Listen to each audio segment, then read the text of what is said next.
શ્રીઅંત વિદ્યાર્થી ભુવન વિસાવદર આજે આ સ્કૂલમાં જે ભોજન છે તે નેમિષભાઈ સુધીરભાઈ ચૌહાણ એમના તરફથી માત્ર ને માત્ર એક રાજી ખુશીથી આ ભોજન રાખેલું છે।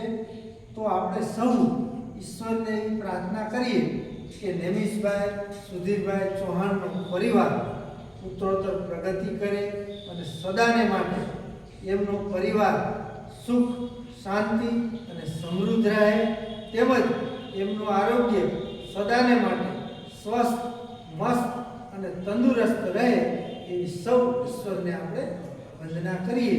અને આ ભોજન લેતા પહેલા આપણે સૌ પ્રાર્થનાથી શરૂઆત કરશું।